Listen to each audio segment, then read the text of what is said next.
Olá pessoal, tudo bem? Estamos aqui para a nossa sexta aula do nosso curso de Introdução à Filosofia através do livro Aprender a Viver, do Luc Ferry. E hoje nós iremos sair um pouco do roteiro da História da Filosofia para responder uma das dúvidas que vocês me mandaram durante essa semana passada, né? Entre a aula anterior e essa aula. Essa dúvida foi a seguinte: a gente já estudou todos os pré-socráticos, e os pré-socráticos são muitos. A gente ainda vai estudar boa parte dos filósofos da filosofia antiga, filosofia medieval, filosofia moderna e filosofia contemporânea. São muitos filósofos.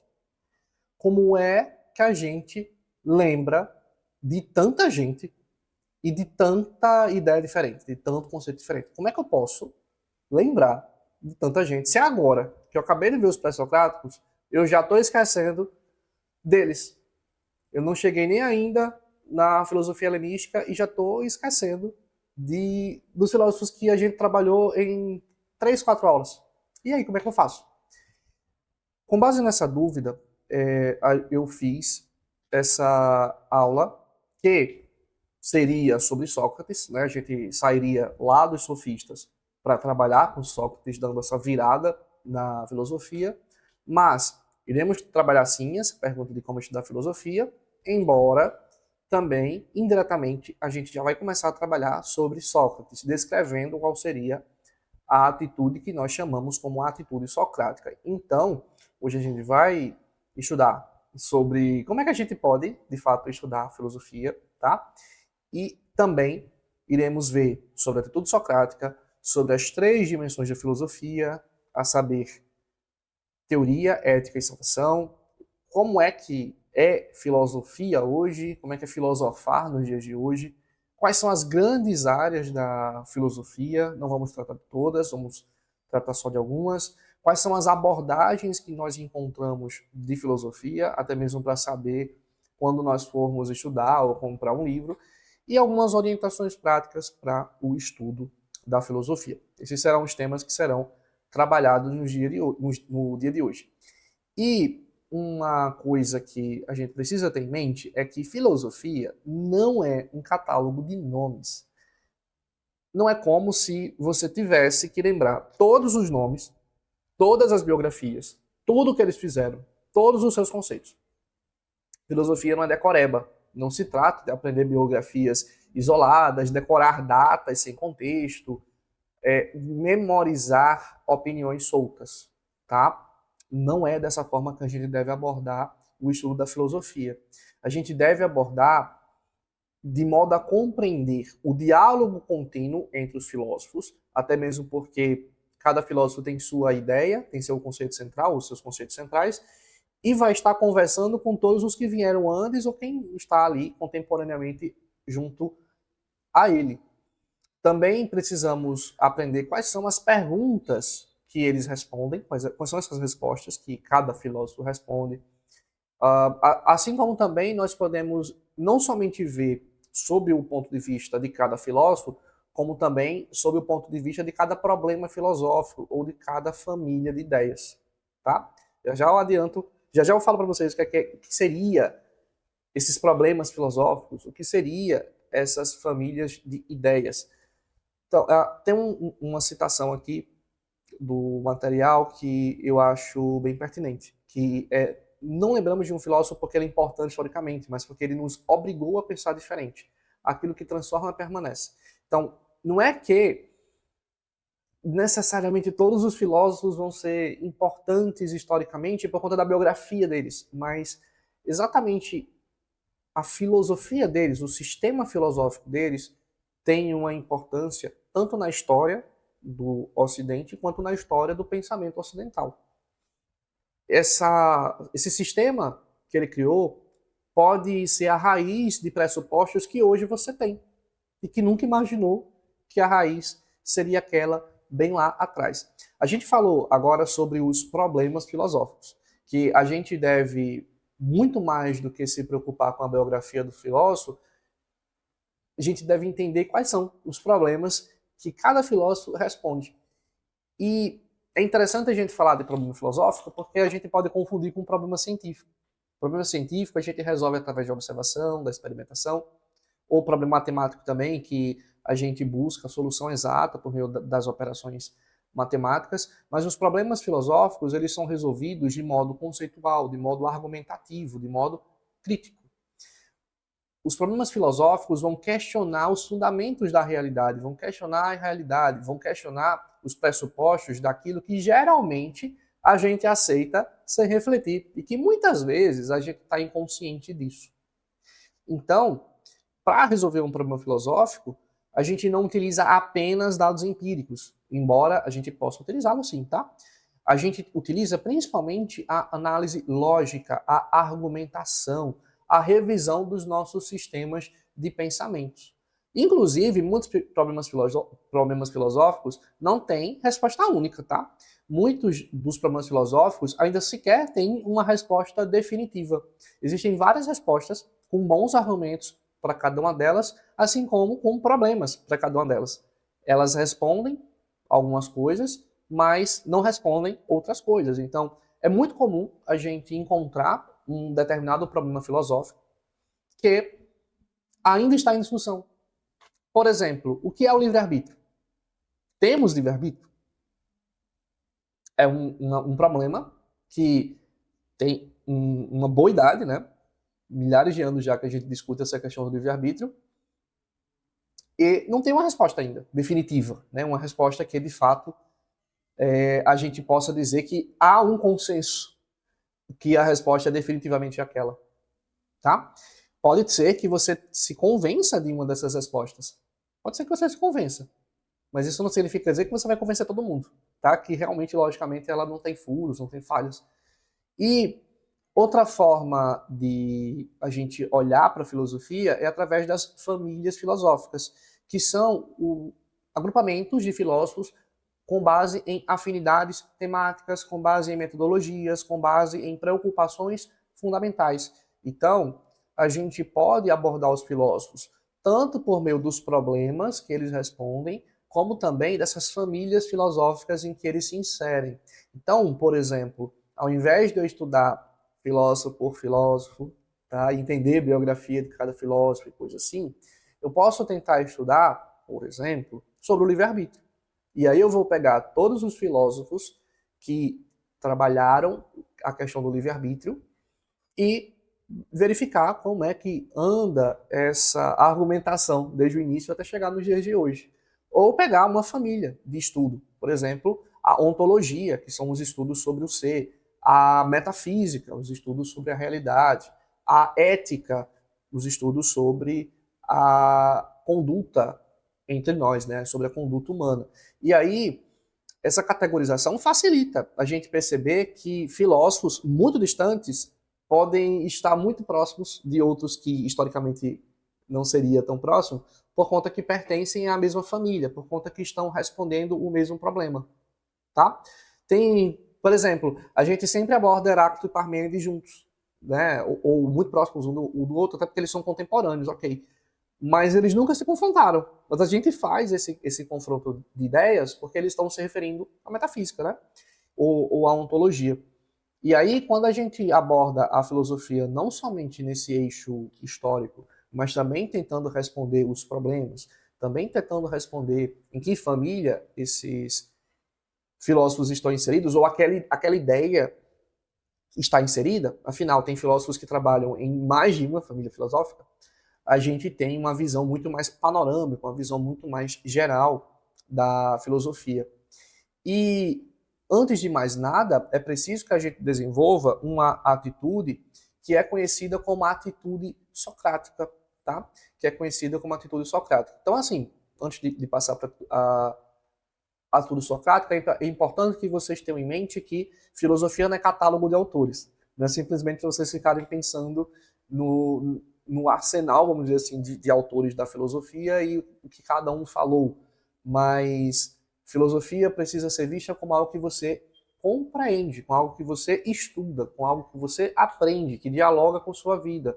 Não simplesmente algo que se decora.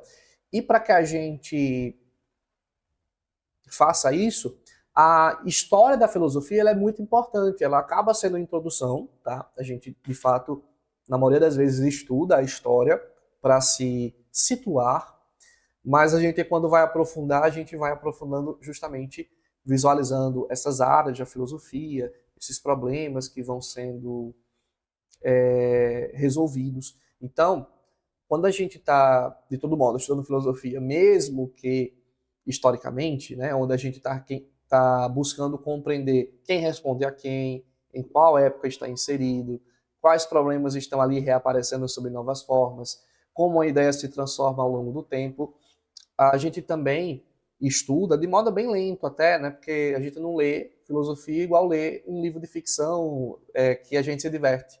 Tá? A gente precisa reler, precisa sublinhar, precisa anotar dúvida, precisa aceitar que não compreendeu alguma coisa, voltar a ler, tá? A dificuldade, inclusive, faz parte da formação filosófica, podemos dizer.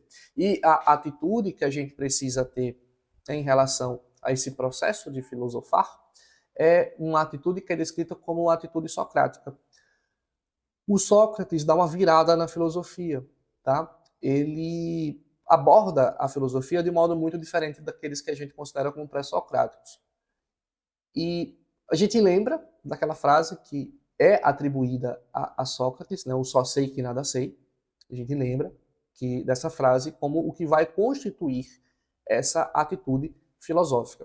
Diante dos sofistas que estavam ali em Atenas, sofistas estes que a gente viu na aula passada, a atitude socrática consiste em reconhecer aquilo que a gente não sabe.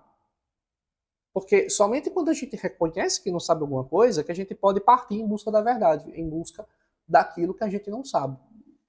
É uma disposição tanto intelectual quanto ética, que prefere o desconforto da dúvida à segurança de uma falsa certeza, de uma ilusão, de a gente achar que sabe de alguma coisa que na verdade a gente não sabe.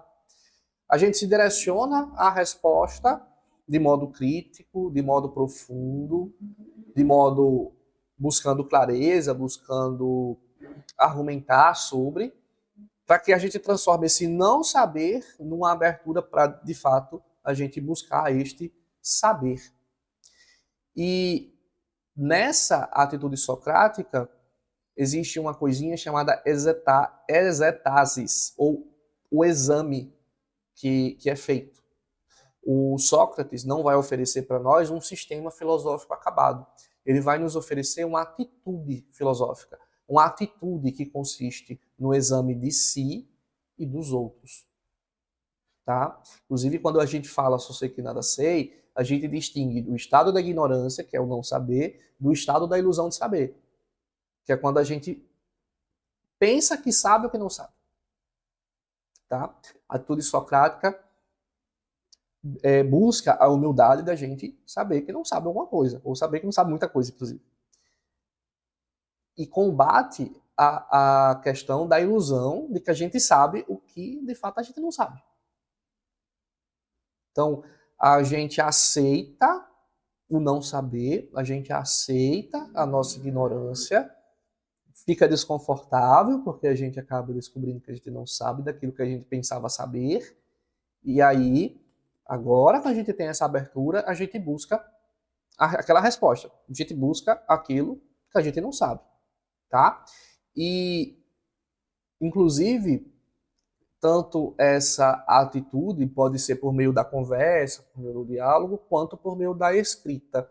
Um dado curioso é que o que a gente sabe de Sócrates hoje não vem do próprio Sócrates. O Sócrates não escreveu nada. Quem escreveu sobre Sócrates foram seus discípulos. Há uma versão mais cômica do personagem Sócrates em As Nuvens, mas geralmente o que a gente considera como de fato aquilo que o Sócrates falou é através de Platão, que foi seu discípulo e escreveu os ensinamentos do Sócrates em diálogos. Valendo ressaltar que alguns diálogos o Sócrates aparece como personagem, e outros diálogos se considera que ele não é só um personagem. Aquilo é algo que aconteceu. Fica aquela confusão, né? Será que esse diálogo aqui representa o que Sócrates, algo que aconteceu, ou aqui ele está só como um personagem? Tá? Eles não eram muito. O Sócrates não era a favor de escrever. Ele era a favor da filosofia pelo convívio, tá? Mas hoje, quando a gente fala na escrita filosófica, é uma escrita diferente da escrita literária, tá? É uma escrita técnica, que busca passar aquele argumento com clareza, com rigor, tá? Buscando que outras pessoas compreendam de modo claro aquilo que você está colocando ali. Você pode, inclusive, pensar coisas que são muito abstratas, mas transformando em frases, em estruturas claras, que pela razão dá para compreender, tá? Então, quando a gente escreve filosoficamente, a gente busca uma precisão terminológica, né? A gente busca uma transparência argumentativa, e de modo que a gente não transmite uma simples opinião, a gente transmite um conceito, um argumento bem fundamentado, bem claro, bem estruturado, tá? Então, uma das melhores formas de estudar filosofia é escrever. É a gente, por exemplo, pegar um desses vídeos que a gente está fazendo por aqui e fazer um resumo do que a gente viu, tentando formular com suas próprias ideias o que os filósofos falaram.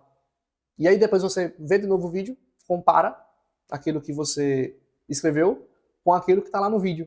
E aí você vai ter certeza do que, ou você vai ter uma percepção do que você de fato compreendeu e do que você não compreendeu direito, não compreendeu totalmente.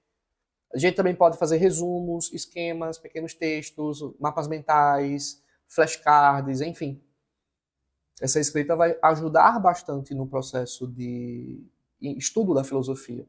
E uma outra coisa que a filosofia preza bastante é a clareza conceitual, tá? Essa escrita vai buscar essa clareza conceitual, essa precisão, essa transparência no uso da linguagem, tá? Afinal, a filosofia deve buscar essa clareza. A gente não está filosofando só para nossa turma, né? A gente está filosofando e transmitindo aquele saber para qualquer outra pessoa poder compreender. Então, quando a gente tem clareza, a gente consegue distinguir a nossa ideia de ideias semelhantes, tá? Explicar aquela nossa ideia de modo que não haja confusões, não haja imprecisões, não haja ambiguidades, certo? Então, a clareza conceitual é bastante importante. Além da escrita, a gente diz que a filosofia é dialógica, tá? E quando a gente fala que a filosofia é dialógica, a gente está dizendo que pensar com outros, ouvir objeções, reformular ideias, tudo isso faz parte do aprendizado. Então, a sala de aula, o debate, o comentário são prolongamentos do método socrático. A gente, inclusive, sente falta, né, quando está estudando filosofia, das perguntas, dos debates, tá?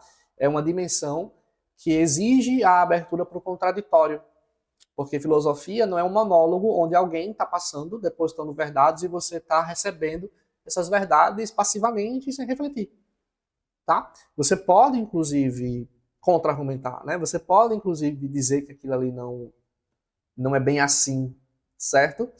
É preciso que haja esse debate saudável. Claro que eu, antes de criticar um filósofo, eu preciso entender o que é que ele falou, né? Então, não é por meio de alguns minutos de alguma aula que muito possivelmente eu vou refutar todo o sistema de um filósofo, né? Mas sim, numa aula a gente expõe ali as principais ideias e aquilo que você não entendeu ou aquilo que você acha que não faz sentido perante a ideia do filósofo, a gente só faz essas duas coisas quando de fato a gente entendeu pelo menos aquilo ali que foi passado na aula, tá? Então a gente, na verdade, primeiro deve estar aberto para entender, tentar pensar, embora seja impossível, né? Mas tentar pensar como o filósofo pensou, para depois a gente poder fazer esse tipo de confronto, tá? A gente não confronta, não refuta, não critica aquilo que a gente não aprendeu, né? Senão, ou a gente não deve ficar ali na filosofia estudando, procurando erro, procurando falha, tá? Procurando problema. Quando eu estou ensinando aqui filosofia para vocês, eu tenho que ensinar tentando passar para vocês o que é que cada filósofo falou. Não cabe a mim ficar refutando filósofo por filósofo, ou falar muito bem daqueles que me agrada, fazer caricaturas do que não me agrada, tá? Então, infelizmente, a gente vê quando os vieses falarem muito alto, tá? A gente tenta minimizar isso, mas sempre vai ver alguma coisa nesse sentido. Quem é cristão, muito possivelmente vai amar, né, os filósofos cristãos e não gostar tanto daquilo que é contrário à sua religião. Assim como o professor que é ateu pode muitas vezes fazer caricatura dos filósofos cristãos, ou até mesmo dizer que os filósofos cristãos não são filósofos, né? E elevar ao máximo aqueles filósofos que criticam a religião. Aí o viés está falando mais alto. Mas quando a gente tenta fazer esse tipo de discussão, ou quando a gente tenta ensinar, conversar, debater sobre filosofia, a gente tenta ao máximo ter a humildade de pelo menos falar qual é o teu viés, né? Falar se tem ali um problema na forma de você ver a filosofia, né? Por exemplo, eu estou abordando Nietzsche, ou abordando Santo Tomás de Aquino. É importante você ter a clareza de que o professor ele é ateu ou ele é cristão, porque você já sabe que a forma como vai ser abordada pode ter uma baita diferença de um para outro, tá? De uma pessoa cristã falando e uma pessoa que é ateia ou agnóstica falando, tá? Infelizmente, não é para ser assim, mas a gente tenta ao máximo evitar que esses vieses transpareçam, esses vieses, ou melhor, não que transpareçam, que esses vieses eles apareçam, eles reflitam no que a gente está falando. A gente tenta falar de acordo com o filósofo pensou, tenta convencer você do que o filósofo falou, tá? Primeiro a gente tem essa abertura para aprender o que de fato o filósofo falou, para depois a gente questionar. Pensem nisso, tá? E uma outra coisa curiosa é que vocês estão vendo que há uma divisão da filosofia com Sócrates, em antes e depois de Sócrates. Só tenho em mente que essa divisão ela não é historicamente precisa, num sentido de que todos os filósofos que vieram antes de Sócrates são pré-socráticos. E os filósofos que estão desde o período em que ele começou a fazer filosofia são socráticos. Não é bem isso que essa divisão quer dizer. Os filósofos pré-socráticos podem, inclusive, estar ali na mesma época que Sócrates, tá? Tem pelo filósofo pré-socrático que está filosofando no mesmo período que o Sócrates está. Eles são agrupados assim, né, os filósofos em pré-socráticos e, vamos dizer assim, pós-socráticos, por conta da forma de fazer filosofia. Os pré-socráticos têm um interesse muito maior para a physis, para a origem, para a ordem da natureza, para o cosmos. E com Sócrates, a gente tem uma virada antropológica. O eixo de investigação passa da natureza para o ser humano, para a ética, para a política, para o conhecimento, para a verdade. E aí, ele acaba se tornando um divisor de águas porque ele cria um novo método para a busca da verdade. Ele define a filosofia como a missão de exame da alma e da conduta moral. E isso vai influenciar totalmente o pensamento ocidental posterior. Vale ressaltar que a gente já poderia considerar que essa virada antropológica acontece com os sofistas. Afinal, a gente viu que os sofistas dão uma ênfase também ao homem, principalmente o Protágoras naquela ideia de que o homem é a medida de todas as coisas. Mas vale ressaltar que há uma crítica aos sofistas, porque eles tinham, vamos dizer assim, conflito de interesses, né? Tinham aquilo que eles estão descrevendo não necessariamente possui compromisso com essa busca pela verdade que o Sócrates vai se comprometer, certo? E o que a gente estava falando sobre esse exame socrático, né, essa exetasis, é um método de investigação rigorosa através do diálogo. Não é uma conversa, é uma testagem lógica. O Sócrates vai submeter a opinião dos seus interlocutores a uma série de perguntas para verificar se elas são verdadeiras, se elas contêm contradições, se elas escondem contradições. Inclusive, se haver contradições, o Sócrates vai tentar, com a sutileza dele, demonstrar essas contradições para o seu interlocutor. Então, o objetivo desse exame socrático é o exame de si e dos outros. Não como uma disputa verbal, mas como uma espécie de catarse intelectual. a limpeza de falsas certezas. A gente vai descobrir o que de fato a gente sabe, o que de fato a gente não sabe, e talvez até pense que sabe, mas não sabe. Certo? E para o Sócrates, uma vida não examinada não merece ser vivida. Uma vida sem esse exame não valeria a pena ser vivida, pois seria uma existência conduzida por sombras, por preconceitos, por pressupostos que você desconhece, em vez de uma vida guiada pela consciência, guiada pela busca da verdade. E por que que o Sócrates começou a fazer esses questionamentos? Porque houve uma, entre aspas, profecia, né? Houve uma mensagem do oráculo de Delfos, que era um importante centro religioso ali da Grécia Antiga, dedicado ao deus Apolo, onde havia as pitonisas, que eram sacerdotisas, que respondiam consultas sobre o destino, sobre decisões políticas, onde lá no oráculo de Delfos, inclusive, havia uma máxima, conhece-te a ti mesmo, que de certo modo o Sócrates vai adotar como lema de vida. De certo modo não, ele vai adotar como lema de vida. Há uma declaração do oráculo que vai dizer que o Sócrates é o homem mais sábio. E ele não vai acreditar nessa declaração. Ele não acreditava que ele era o homem mais sábio ali da época dele. De modo que ele vai tentar demonstrar, vamos dizer assim, ou pelo menos demonstrar que ele não sabe, ou perceber por que ele é considerado o homem mais sábio. E ele, para fazer isso, ele vai buscar várias pessoas dentro de suas especialidades, vai questionar o que é mais basilar para aquilo. Então, por exemplo, de um soldado, de um guerreiro, ele vai perguntar o que é a coragem. Tá? De um religioso, por exemplo, ele pode perguntar o que é a piedade. De alguém que tá buscando o julgamento de outra pessoa, ele pode tentar questionar o que é a justiça. Tá?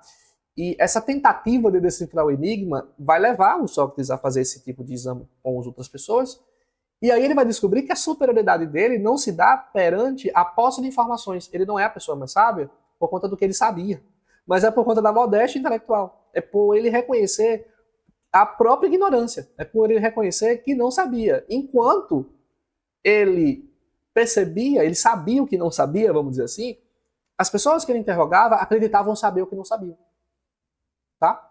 E é esse confronto entre ele tentando buscar a verdade também, e com a abertura para isso, porque ele acreditava não saber, e o outro achando que sabia o que não sabia, no meio desse confronto que a gente dá origem ao pensamento crítico ocidental, tá? E uma coisa interessante, a gente tem aquela frasezinha do só sei que nada sei, e curiosamente essa frase nunca foi dita por Sócrates, tá? Ela atesta um pouco do espírito socrático, sim, né? Ele só sabe o que ele não sabe, né? Ele não diz saber o que ele não sabe. Tá? Embora em alguns momentos, em alguns diálogos, vocês vão ver que ele diz saber algumas coisas assim. Mas o mais importante aqui é ele tem a humildade de reconhecer o que ele não sabe, de reconhecer a própria ignorância. E aí, para continuarmos, vale a gente falar um pouquinho sobre a filosofia na vida cotidiana, de modo geral. Tá?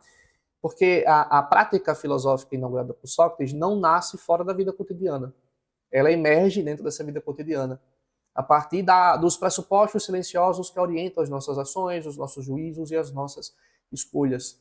A vida comum é atravessada por conceitos filosóficos, como verdade, justiça, amor, bem, beleza, felicidade. E a gente raramente examina esses pressupostos, esses conceitos filosóficos. E a maioria das pessoas não questiona, mas o Sócrates questionava. Tá? A gente aceita os conceitos que nós temos como naturais, como autoevidentes, como óbvios. E na maioria das situações, inclusive, isso não constitui um problema. Só que, na vida cotidiana, a gente tem aquilo que a gente chama de bom senso. Tá? De bom senso.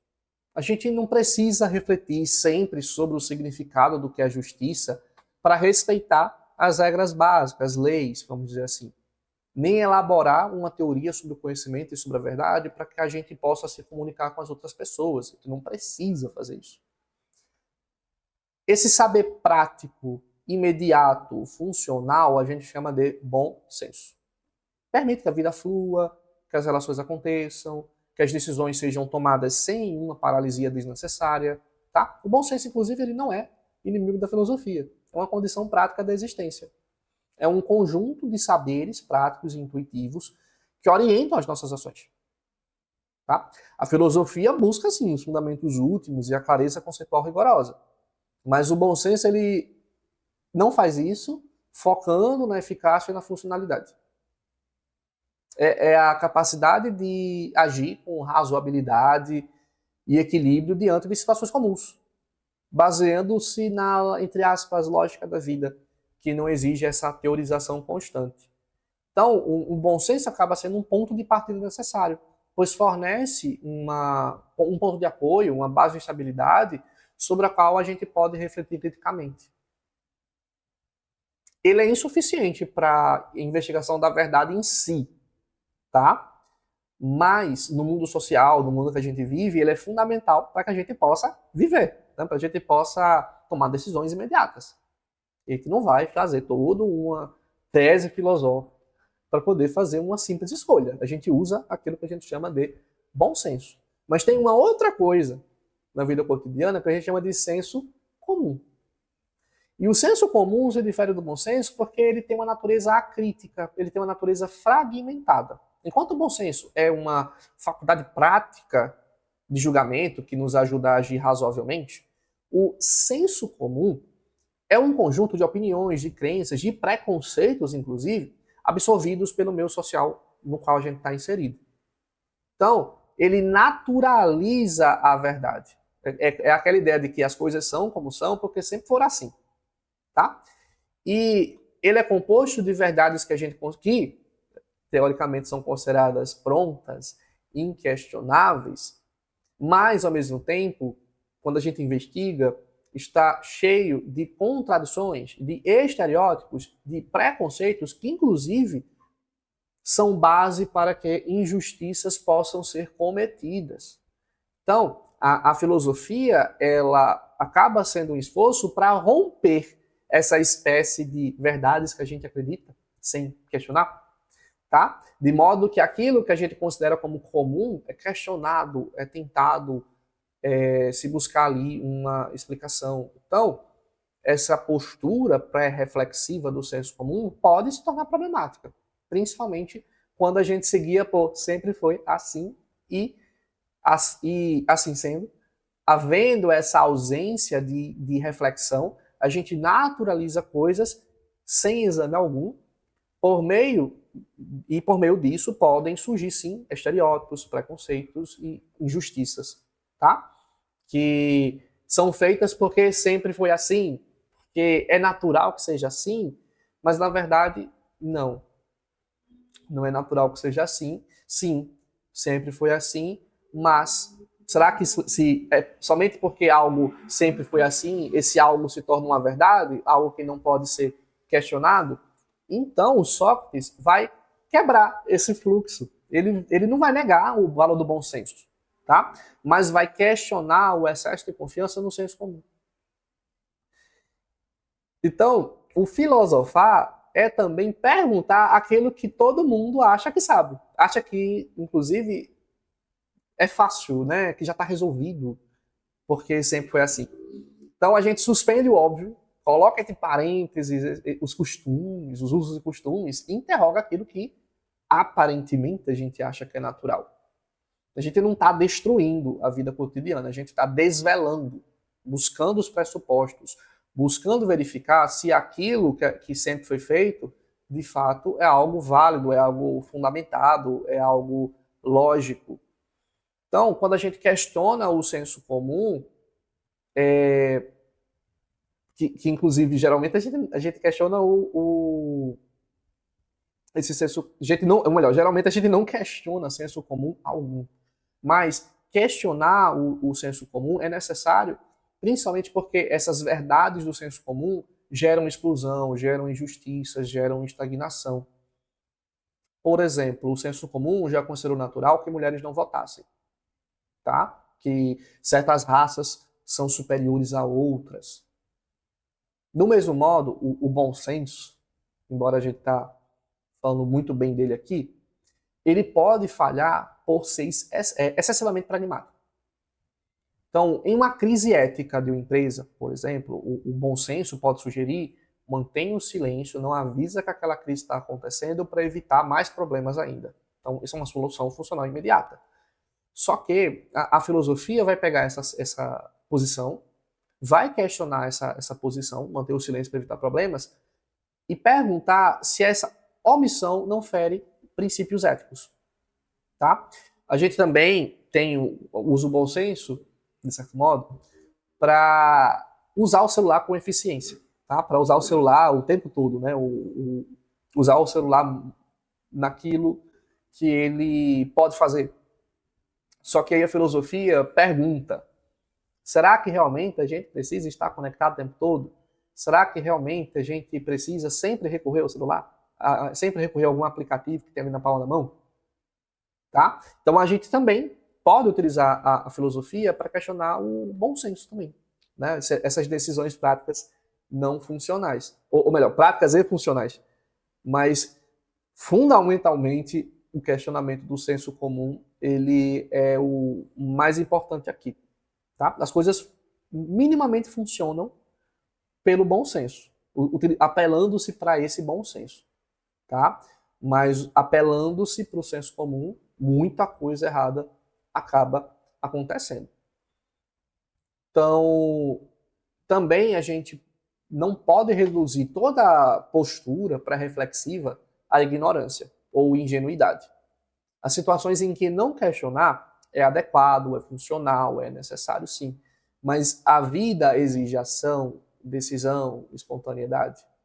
O não questionamento é fundamental em situações que exigem agilidade, que exigem segurança, que exigem uma firmeza ali. Mas, por exemplo, em uma emergência médica ou um incêndio, seguir os protocolos que já foram estabelecidos, seguir as ordens de uma autoridade técnica é muito mais adequado do que paralisar o que se está sendo feito para filosofar sobre a natureza do fogo, para filosofar sobre a medicina. A confiança nas premissas salva vidas aqui. Da mesma forma, quando a gente está aprendendo uma nova língua, quando a gente está aprendendo a dirigir, regras de trânsito, aceitar convenções é necessário para que a gente aprenda nova língua ou para que a gente seja aprovado lá na prova do Detran. Né? Assim como também nas relações afetivas é preciso haver uma certa espontaneidade. Imagina se você fosse analisar racionalmente cada gesto de carinho. Você não desfrutaria a fluidez do que está acontecendo ali. Então, quando a gente está falando sobre essa atitude filosófica, a gente não está falando sobre ficar constantemente dudando sobre as coisas, tá? A gente sim aceita o automático para que a vida flua, mas mantemos a capacidade de interromper esse fluxo quando necessário. Principalmente quando esse fluxo acaba sendo a base para preconceitos, acaba sendo a base para injustiças, para erros. O problema não está em não questionar, tá? Em si, mas em não saber quando é o melhor, quando é o momento de questionar. Também não é desconfiar de tudo o tempo todo, mas é conhecer que o não questionar pode levar a injustiças, à alienação, ao erro. E essa atitude socrática inaugurada por Sócrates caracteriza um gesto que a gente chama de distanciamento.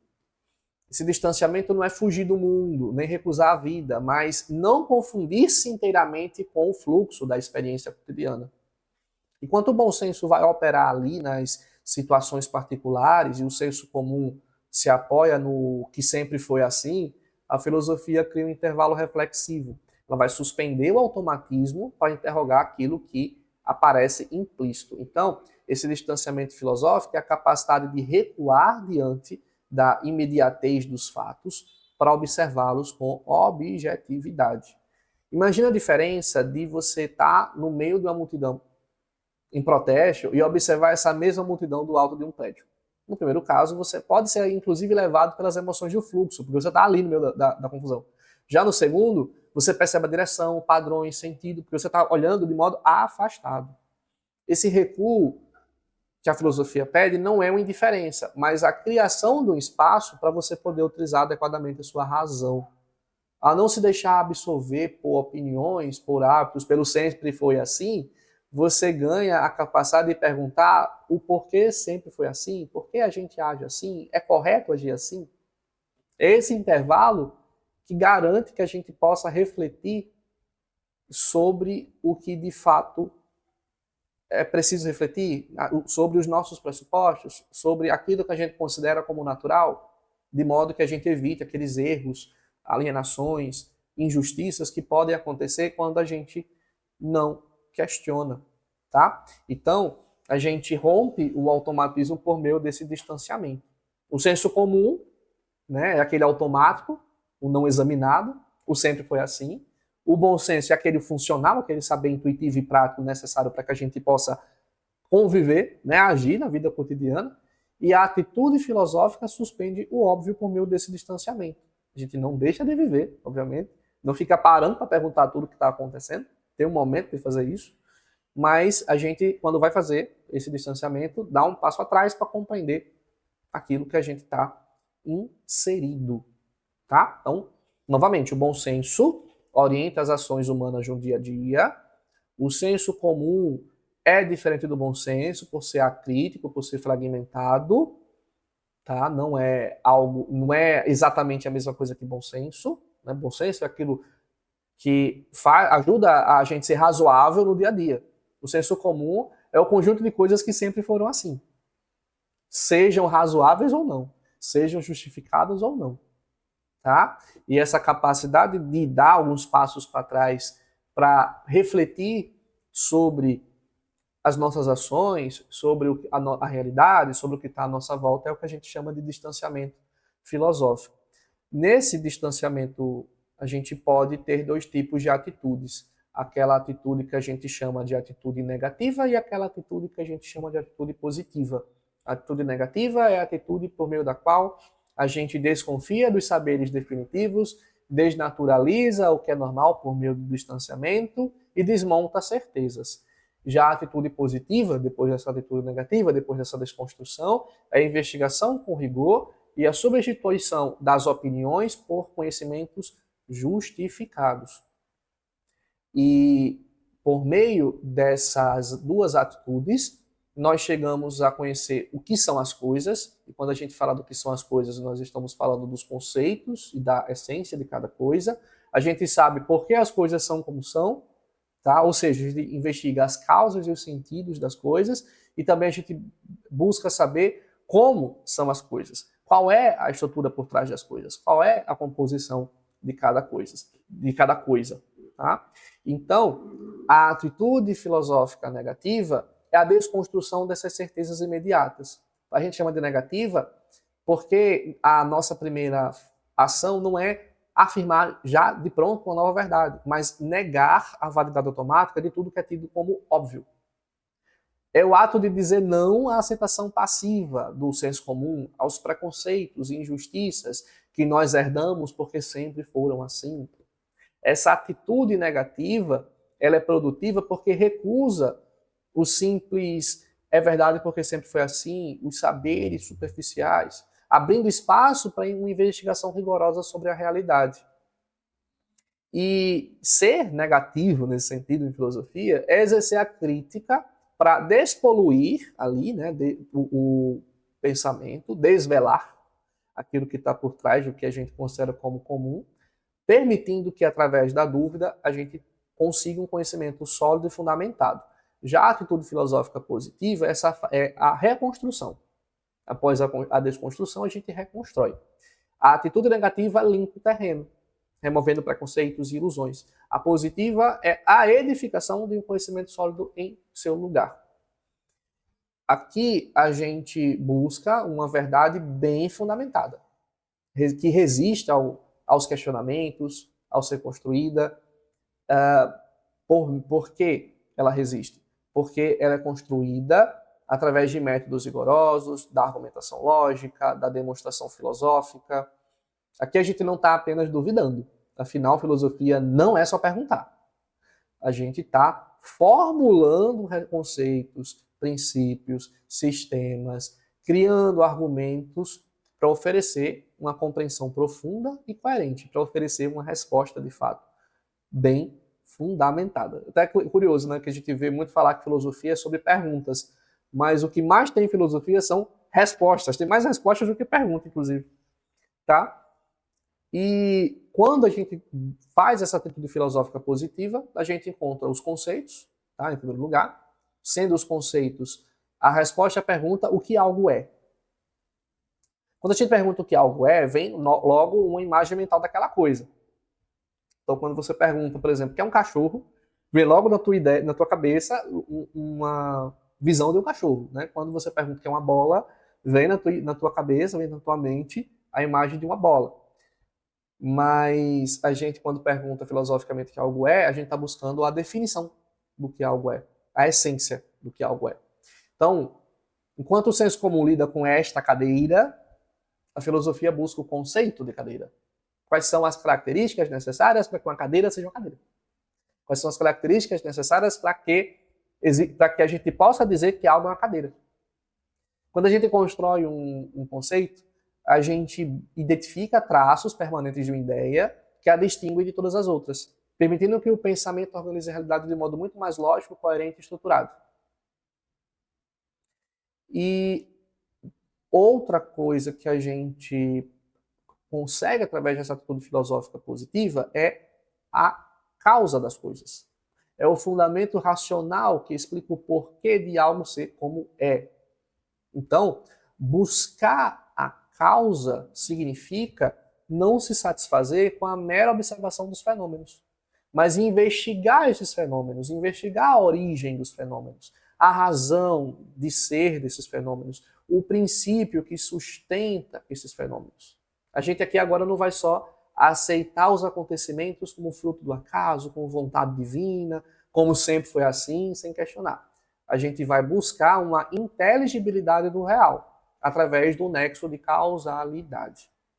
Entender a causa é compreender as condições necessárias que tornam um objeto ou um evento possível, permitindo que o nosso conhecimento deixe de ser uma coleção de fatos isolados, uma coleção de hábitos, uma coleção de coisas que sempre se repetiram e se torne uma rede de explicações bem fundamentadas e bem conectadas. E uma terceira e última coisa que a gente consegue por meio da atitude filosófica positiva é a estrutura. A estrutura de algo é como as partes de um fenômeno, de uma ideia, desse algo, estão organizadas, estão interconectadas para formar uma unidade. O conceito define o que algo é, a causa define o seu porquê. A estrutura define o como algo se sustenta, como algo funciona. Então, quando a gente busca a estrutura, a gente busca a ordem, a hierarquia, as leis internas que regem um sistema, seja esse sistema, seja essa coisa, seja esse algo, um sistema de pensamento, uma organização social, a própria linguagem. Então, compreender a estrutura é essencial para perceber que a realidade não é um amontoado de fatos caóticos, mas um conjunto de relações onde cada elemento, onde cada partinha desse conjunto ganha sentido em função do sistema inteiro, do todo, da estrutura. A gente também está estudando a filosofia por meio das 3 dimensões de Ferri: a teoria, a ética e a sabedoria. Todas as aulas a gente está falando da teoria, da ética e da sabedoria. Na teoria, a gente contempla o essencial, investiga a natureza do mundo, investiga a realidade e os meios de conhecimento. Então, na teoria, a gente pergunta: o que é que existe? Como a gente conhece que existe? Seria o que aqui a gente está chamando do jogo, né? O jogo em si. Se a gente pensar num tipo de jogo, o jogo em si seria a teoria. As regras do jogo seria a ética, a dimensão ética, né? Que é a ética para Ferri é o campo da ação, é pensar no cosmos, pensar na polis, perguntar como viver juntos, o que é justiça, o que é a felicidade. E a sabedoria, que aqui nessa analogia do jogo é o propósito do jogo. A sabedoria é a dimensão que vai questionar sobre o sentido da vida diante da finitude, diante de que um dia a gente vai morrer, da percepção de que a gente um dia vai morrer, tá? Então, como é que a gente vai viver sabendo que um dia a gente vai morrer? Como a gente acha um sentido para a nossa vida? Como a gente acha um propósito para a nossa vida? Então, a gente está vendo toda a filosofia por meio dessas três dimensões: teoria, ética e sabedoria. Certo? Então, veja que a gente está pensando aqui em como estudar filosofia. A gente já viu sobre os problemas filosóficos, sobre as áreas da filosofia, de certo modo. Aqui a gente está vendo sobre as três dimensões e qual a atitude que a gente deve ter quando a gente está estudando filosofia, ou quando a gente está fazendo filosofia. E as ferramentas do ofício do filósofo, do ofício do estudante de filosofia, são a clareza e o encadeamento lógico, porque o filosofar exige compromisso com a inteligibilidade. Quando a gente está filosofando, a gente vai recorrer exclusivamente à razão, ainda que possamos pegar dados de outros saberes, de outras ciências, mas a filosofia vai trabalhar essencialmente com aquilo que é racional, através de duas ferramentas, a clareza conceitual e o encadeamento lógico. Através da clareza conceitual, nós definimos os termos com precisão, para evitar ambiguidades. Porque, às vezes, problemas filosóficos podem ser apenas problemas de linguagem. A gente tá num debate, por exemplo, tentando responder a pergunta o que é a verdade. Só que, ao invés de buscar o que essa verdade é, fica se questionando qual o significado, qual o sentido da palavra verdade, antes de responder aquilo que ela é. Então, aquele debate ele se torna mais um problema linguístico, o sentido da palavra verdade, do que um problema filosófico, o que de fato é a verdade, qual é a essência da verdade. Então, é preciso saber exatamente o que você está perguntando para saber o que você vai responder. Afinal, se para mim o sentido de uma coisa é A e para você o sentido daquela mesma coisa é B, a gente nunca vai chegar no consenso. Porque a palavra é a mesma, mas o sentido é diferente. E isso acontece muito em filosofia. Tem palavras que, dependendo do autor, muda o sentido, muda o significado. De modo que, às vezes, é preciso ter um dicionário filosófico para saber exatamente o que está sendo dito, assim como também, para alguns filósofos, é preciso um dicionário do próprio filósofo, porque ele utiliza um sentido diferente para algumas palavras. Uma outra ferramenta é o encadeamento lógico. Tá? É preciso demonstrar a ideia de modo encadeado, passo a passo. As premissas são jogadas ali no tabuleiro do jogo para que a gente chegue a uma conclusão. Com essas ferramentas, a clareza e o encadeamento, eu deixo de falar eu acho que é assim, para eu falar eu justifico, eu demonstro que é assim. Então, através da clareza conceitual, repito, a gente define termos com precisão e as ideias utilizadas também no raciocínio são definidas com precisão, de modo que a gente evita as ambiguidades, tá? Buscando o sentido exato de cada conceito. Quando a gente tem clareza, a gente sabe explicar o que uma ideia é e que essa ideia não é, garantindo que a comunicação possa ser feita. Inclusive, garantindo que a crítica possa ser feita. Porque se você não deixar claro o que você está falando, qual conceito você está utilizando, como é que eu vou criticar também, né? Como é que você vai estar aberto à crítica? Essa clareza é a condição necessária para qualquer investigação filosófica. Porque vai impedir que o debate seja simplesmente retórica vazia, ou porque os interlocutores não estão sabendo o que é que estão debatendo, né? Estão falando de coisas totalmente diferentes. E vai evitar que, ao invés de a gente estar fazendo filosofia, está apenas fazendo problema de linguagem. O encadeamento do raciocínio é a articulação desse raciocínio, a articulação lógica, sequencial, onde a conclusão, ou cada conclusão, segue-se necessariamente das premissas. Então não basta apresentar uma ideia correta, jogar assim a ideia e sair correndo, né? Eu preciso demonstrar qual foi o caminho que você percorreu para chegar até aquela ideia. De modo que qualquer pessoa, fazendo esse mesmo passo a passo, chega àquela conclusão. Tá? É preciso demonstrar esse caminho, de modo encadeado, sem saltos, né? Sem saltos lógicos. Esse processo garante a clareza e a transparência do filosofar. Expondo passo a passo, você pode validar a argumentação, você pode identificar possíveis falhas, pode concordar ou discordar, inclusive, das premissas com base na razão e não na autoridade, né? Afinal, a gente tem que discutir as ideias por meio dos argumentos, né? Dos pressupostos dessas ideias, não simplesmente jogando argumento de autoridade por aí, tá? Então, o encadeamento lógico vai transformar um monte de frase solta em um argumento sólido. A gente não escreve de qualquer jeito de filosofia. A gente precisa fazer as coisas de modo encadeado. Quer aprender muito rápido o que é que um filósofo está falando, está conceituando algo, né? Ou como é que um filósofo chegou àquela conclusão, tenta encontrar ali no texto dele qual foi o passo a passo que ele utilizou para chegar àquela conclusão. Se ele é filósofo, ele vai ter esse passo a passo, tá? E aí é preciso que você minimamente entenda qual foi esse passo a passo, como ele chegou àquela conclusão. Ele precisa fazer isso. Hoje, quando a gente fala de filosofia, é preciso que a gente leve em consideração 5 coisas. Primeiro, não existe filosofia, existe filosofares. Tá? Segundo, a ausência de consenso. E tem uma coisa que a gente, de fato, tem na filosofia hoje, é a falta de consenso. A terceira coisa é que o procedimento filosófico é majoritariamente conceitual. A quarta coisa é que a filosofia é inevitavelmente argumentativa. E a quinta coisa é a ânsia da filosofia em fiscalizar os outros saberes, as outras ciências. Tá? A gente faz a distinção entre filosofia, substantivo, e filosofar, verbo, ou mais apropriadamente filosofares, porque a filosofia não é um manual de verdades acabadas, mas é uma atividade intelectual viva, está acontecendo nesse exato momento. Inclusive, estamos vivendo num momento em que tem muito filósofo. Tá? Nunca houve tanto filósofo quanto hoje. Quando a gente fala filosofares, a gente reconhece a pluralidade do pensamento. Que diferentes filósofos, que diferentes pensadores podem chegar a conclusões distintas usando o mesmo rigor metodológico que a filosofia pede. Lembra que eu falei, o que mais tem filosofia é resposta.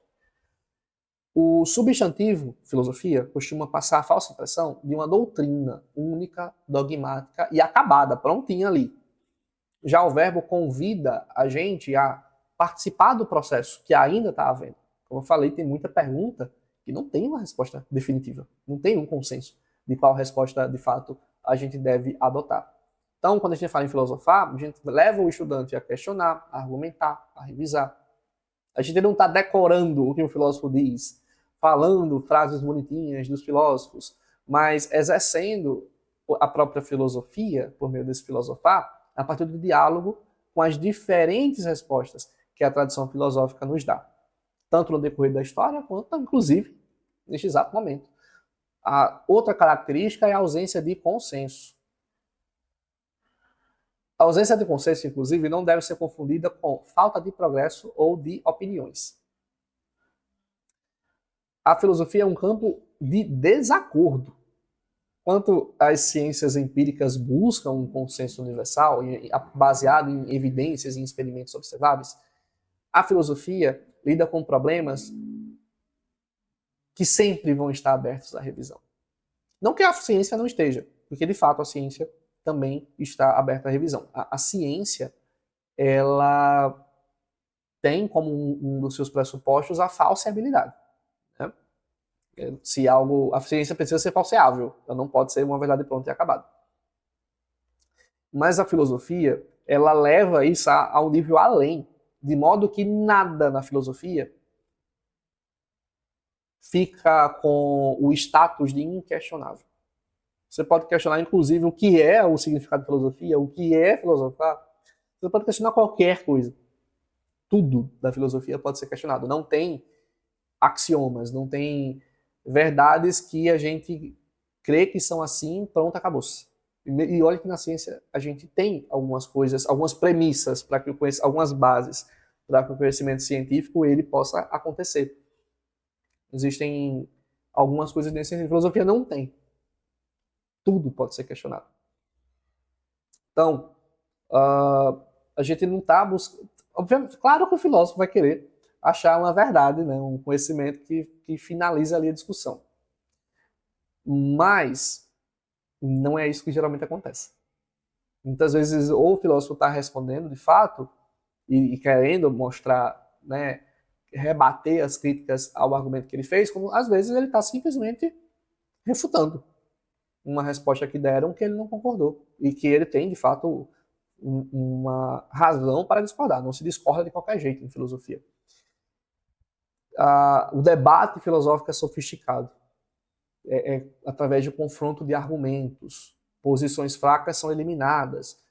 as posições sobreviventes elas vão se tornando cada vez mais robustas, inclusive utilizando dados das ciências, tá? Nesse processo de debate.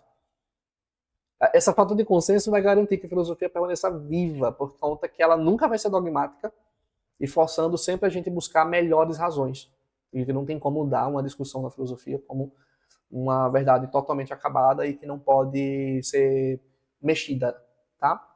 Embora, como eu falei, a ciência também trabalha com a falseabilidade, certo? Mas na filosofia isso vai a um nível além.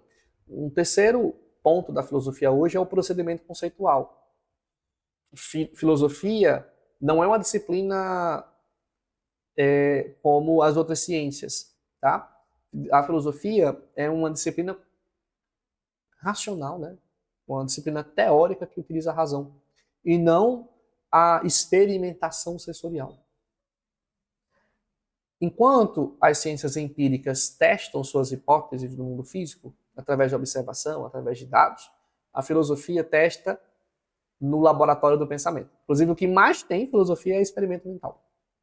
Experimento mental sendo utilizado ou para argumentar, ou, né, a favor ou contra, inclusive, alguma coisa. Esse rigor é exercido por meio da análise lógica, da verificação da coerência entre enunciados, da construção desses experimentos mentais que eu falei. Por exemplo, para investigar a justiça, a gente não vai buscar amostra de sangue, né?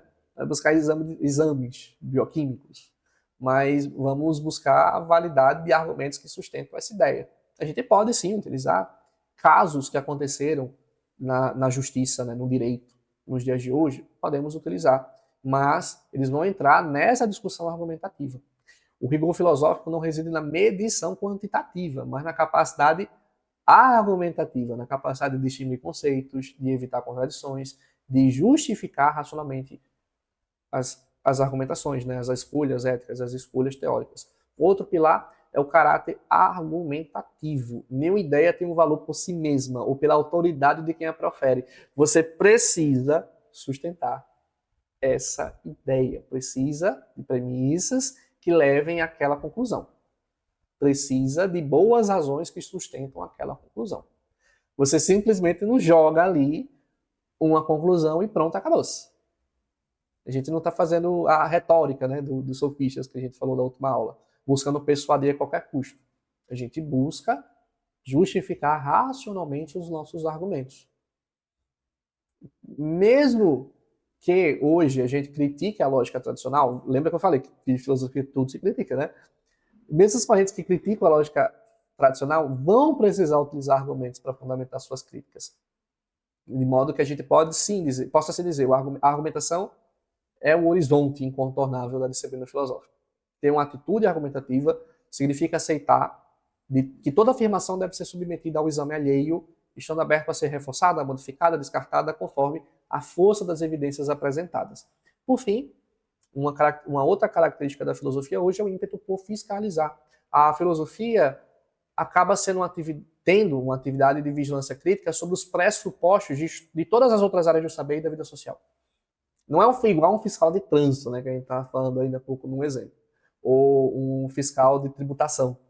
O filósofo fiscaliza coerência, validade ética, ou validade dos argumentos, o sentido das práticas humanas. Quando a filosofia afirma ter chegado a uma conclusão, a uma verdade, entre aspas, a filosofia vai buscar entender o que a filosofia vai fiscalizar, né? O que é que se entende por verdade, o que é que se entende por método. Quando o direito promulga uma lei nova, vai fiscalizar se essa lei é ética, se essa lei é justa. Tá? Esse papel não visa substituir os especialistas das outras áreas, mas garantir que os fundamentos dessas outras áreas não permaneçam ocultos ou inquestionados. É uma função, inclusive, de segunda ordem. A filosofia pensa sobre o que as outras disciplinas pensam, conectando as dimensões da teoria, da ética e da salvação, para evitar que o conhecimento se torne uma técnica vazia de sentido. Então, para todas as áreas, existe uma filosofia que trabalha refletindo sobre os pressupostos daquela área. Tem uma filosofia da ciência, tem uma filosofia do direito, tem uma filosofia da religião, tem uma filosofia ética, né, filosofia da moral, temos uma filosofia da medicina, tá? De todas as áreas a gente pode ter uma filosofia por trás que está pressupondo, ou melhor, que está questionando esses pressupostos. A propósito, como a gente está falando da filosofia de hoje, é importante a gente relembrar, que eu já falei lá na primeira aula, que a abordagem do Luc Ferry é uma abordagem pedagógica, é uma abordagem didática, ela não é um consenso acadêmico. Inclusive, é uma abordagem que pode sim ser criticada pela simplificação excessiva. Existem muitas áreas da filosofia, não somente essas três. Tem muitas áreas que, inclusive, a gente encontra dificuldade de encaixar nessas três, certo? Mas a gente utiliza porque, para ensinar, é um método muito bacana. É um método muito bacana. A gente está fazendo aqui um curso de filosofia para quem quer aprender filosofia. Não necessariamente para uma pessoa que quer trabalhar com filosofia. Não necessariamente para uma pessoa que quer ter o diploma de um filósofo, de um professor de filosofia, né? De um bacharel em filosofia. Você vai buscar esse tipo de coisa na faculdade, né? A gente tem aqui uma abordagem para qualquer pessoa poder aprender filosofia de um modo fácil, de um modo didático, de modo a dar uma boa base para você pegar um livro de filosofia e ler e poder entender de fato o que aquele livro está falando. Então, ainda que não represente um consenso acadêmico, ainda que seja uma ideia que possa ser criticada, a gente utiliza essa abordagem do Luc Ferry por conta do seu caráter pedagógico, por conta da facilidade que ela nos dá para aprender filosofia e conectar a filosofia com ideias do cotidiano. Outra coisa é que, como eu falei, existem várias áreas da filosofia, né? Um momentinho, vou tomar um pouquinho de água. Existem várias águas, existem várias águas, foi ótimo. Existem várias áreas da filosofia. A gente pode dizer que uma dessas grandes áreas, se fôssemos dividir ao invés de três do Ferry em quatro, é a metafísica, que é a área da filosofia que vai investigar os aspectos fundamentais da realidade. Aspectos esses que, por conta do termo, né, metafísica, meta é de além, física é de físico, é os aspectos que vão além das coisas físicas. Na metafísica, a gente pergunta sobre existência, sobre a essência de cada coisa, sobre causalidade, sobre necessidade, sobre espaço, sobre tempo, se existe livre-arbítrio, se não existe livre-arbítrio, se as entidades abstratas existem ou se não existem, inclusive o que é o ser. Só que o que é o ser, que seria mais ou menos o que a gente poderia considerar o coração da metafísica, a gente chama de ontologia, que é a teoria do ser. O que é o ser? O que existe? E falando mais apropriadamente sobre isso, a metafísica é o ramo da filosofia que vai estudar a natureza última da realidade. Vai buscar os princípios que sustentam tudo que existe. As ciências vão estudar as partes da realidade. Por exemplo, a biologia vai estudar a vida, a física vai estudar a matéria. A metafísica vai investigar o ser enquanto ser. As condições gerais sem as quais nada poderia ser pensado. Curiosamente, o termo metafísica surgiu por conta da organização das obras de Aristóteles. Tinha um livrinho ali que não tinha título e que não sabia onde ele iria encaixar, mas quem estava organizando achou que ele ficaria muito mais fácil de encaixar se ele ficasse depois do livro Física de Aristóteles. O que vem depois é meta, tá? Então tá meta, tá física. O que vem depois da física. Então metafísica é literalmente o livro que vem depois da física do Aristóteles. Só que depois esse termo se consolidou, tá? Como a investigação dos fundamentos da realidade, a investigação do que está além do físico. Não é um misticismo, tá? Muita gente confunde metafísica com misticismo. A metafísica ela busca mapear a estrutura lógica do universo, da existência humana. A ontologia, que seria esse ramo central da metafísica, investiga o que é que existe, quais são as categorias básicas da realidade. Se a metafísica estuda as causas e os primeiros princípios, a ontologia pergunta se a realidade é composta apenas de matéria, o que é o ser, se as ideias e a consciência são fundamentais, se ambos coexistem, se números, valores morais, se a alma existe, ou se são apenas construções da linguagem. É o que define o que algo é, tá? A ontologia é o que define o que algo é. Inclusive, existem duas posições clássicas da metafísica ou da ontologia. Uma delas é o materialismo ontológico, que defende que a única substância fundamental da realidade é a matéria. Então, tudo é material. Não existe nada além do físico. Não existe entidades imateriais, não tem alma, não tem espírito. Só existem coisas físicas. A mente é a função do cérebro.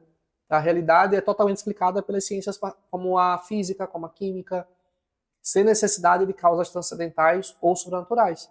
O materialismo ontológico é uma posição filosófica da metafísica, uma posição filosófica da ontologia. Tá? Só para vocês verem que não necessariamente metafísica significa dizer coisas além do físico. Metafísica também pode ser abordar a realidade apenas como material. Na verdade, quando um cientista ele coloca que tudo que existe é matéria, ele está assumindo uma postura ontológica que é o materialismo ontológico. Tá? Ele está assumindo essa postura aqui, essa posição filosófica aqui. Que já não é o ramo dele, tá? Ele já não está fazendo física propriamente.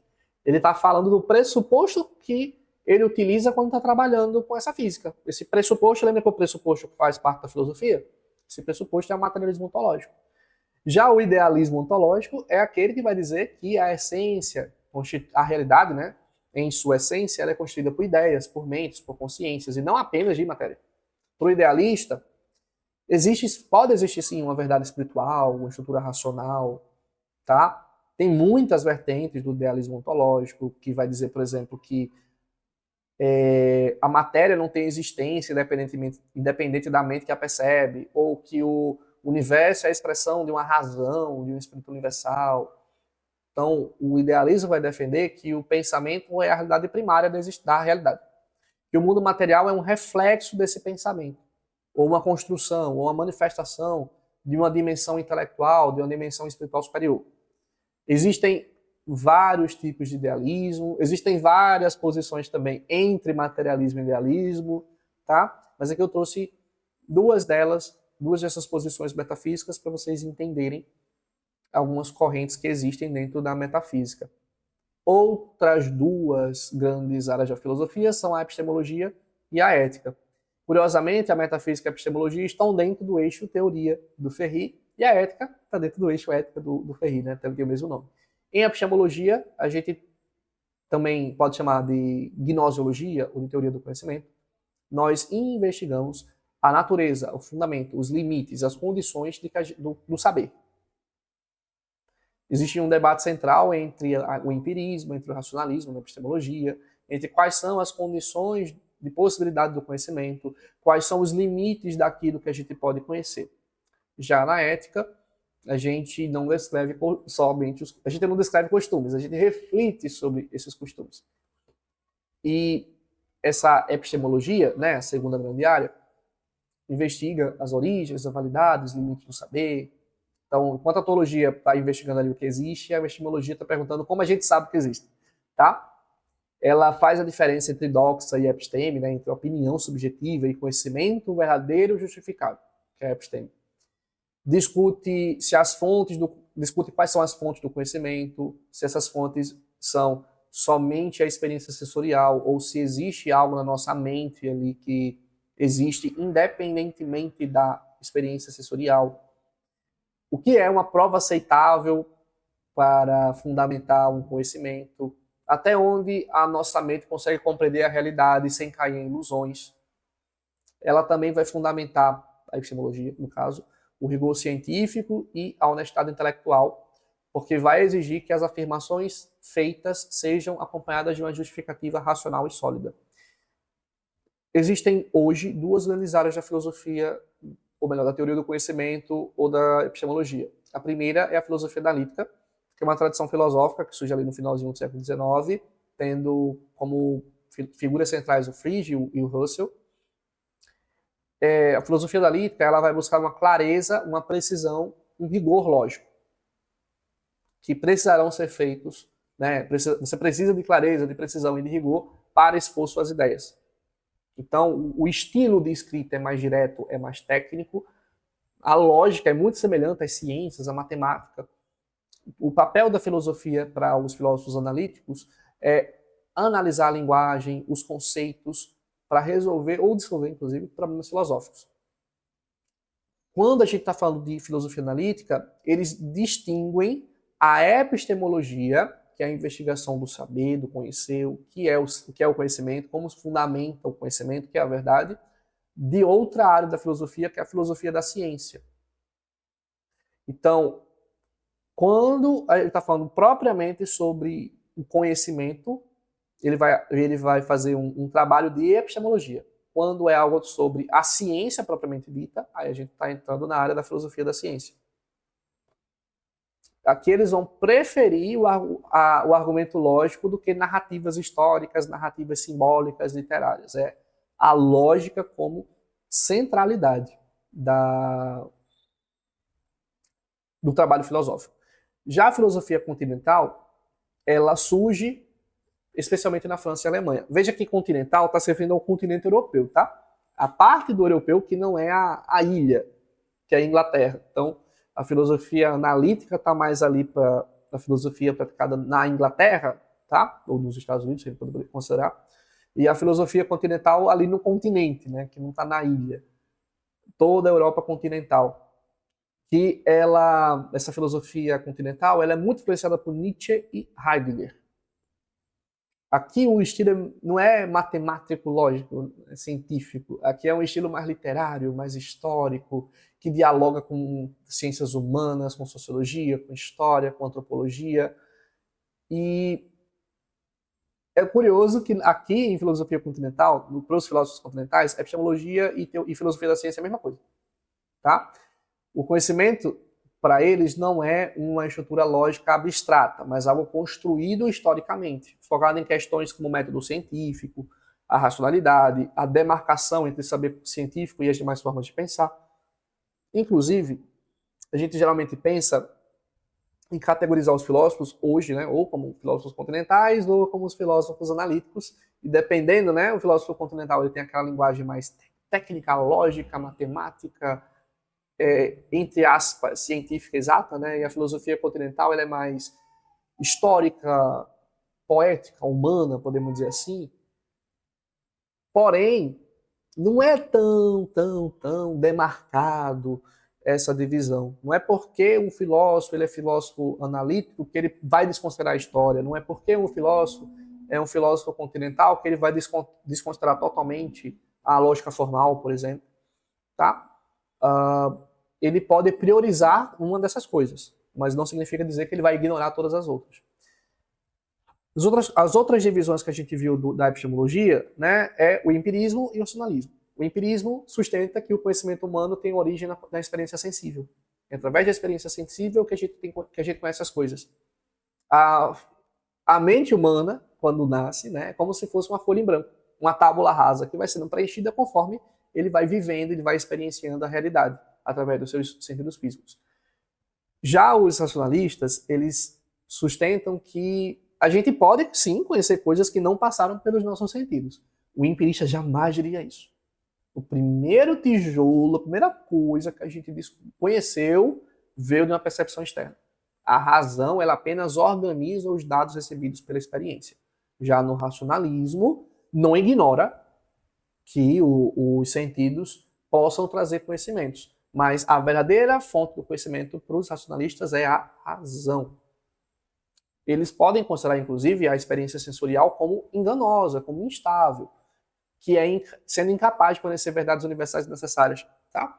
Não é porque, por exemplo, você sempre viu alguma coisa que necessariamente significa dizer que que aquilo se tornou uma verdade necessária, né? Que não tem como ser de outro jeito.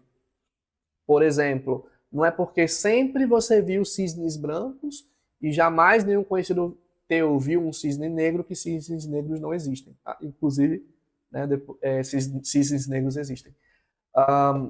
Ou, por exemplo, pensa nas ilusões de ótica. Tá? Você está vendo alguma coisa que não confere com a realidade. Então, os sentidos, eles enganam.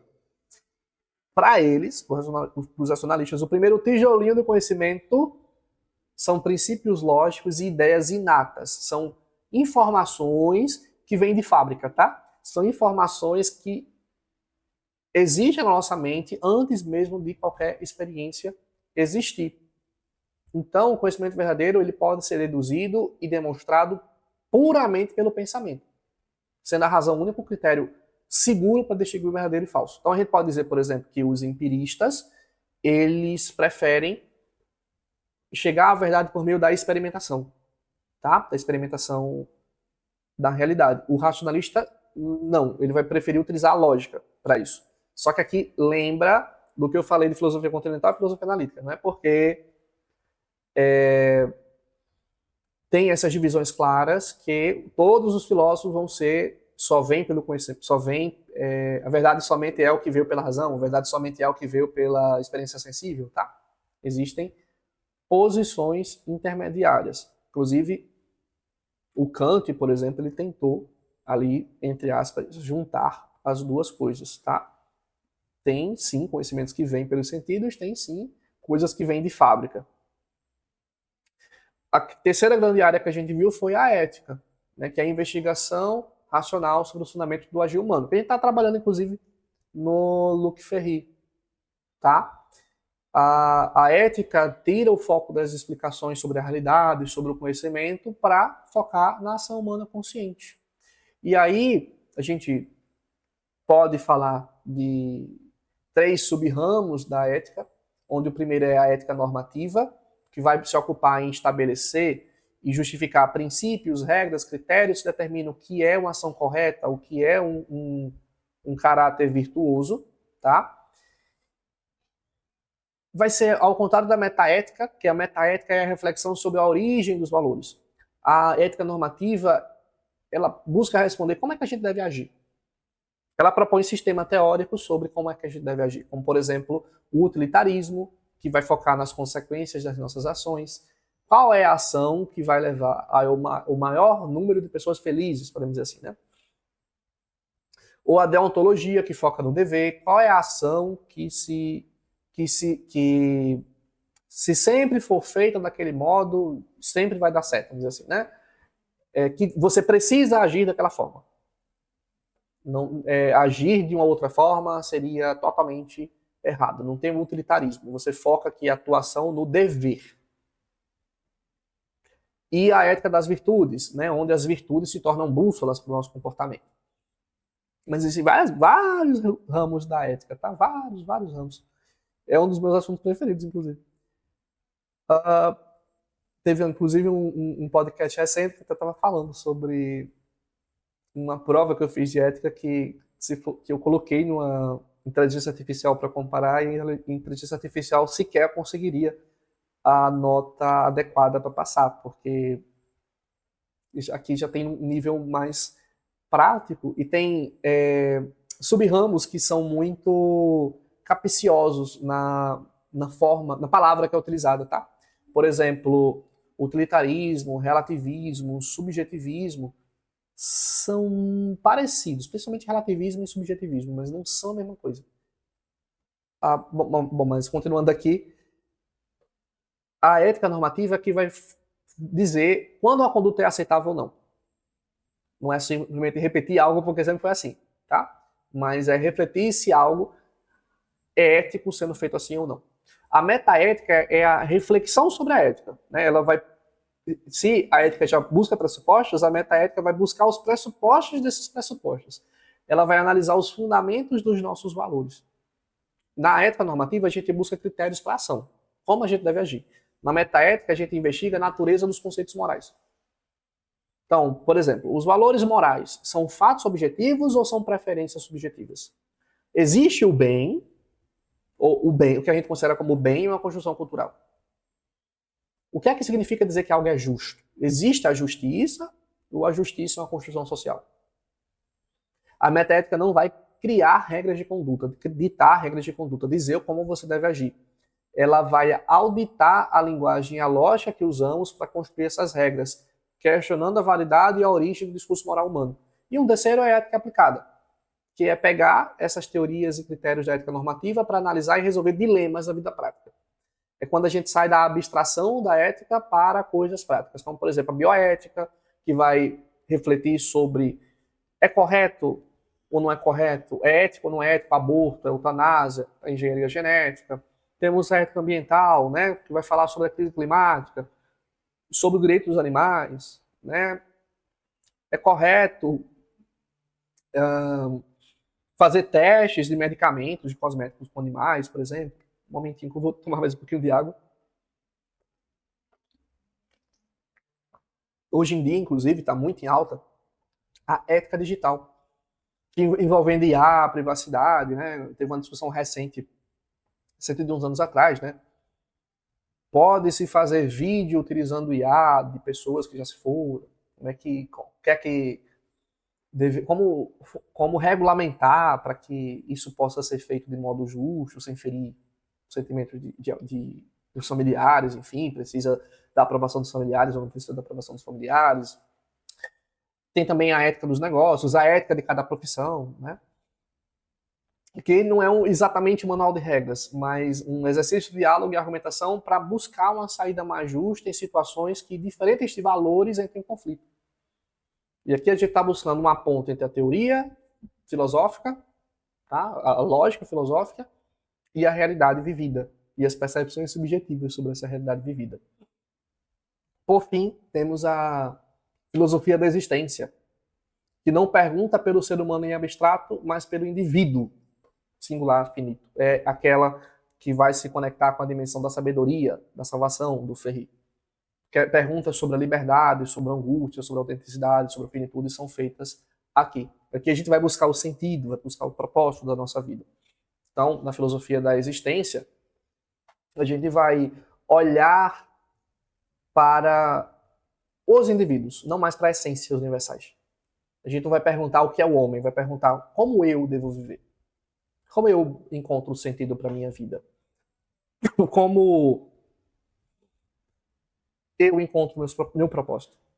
Existe um propósito que me foi dado antes de nascer, vamos dizer assim?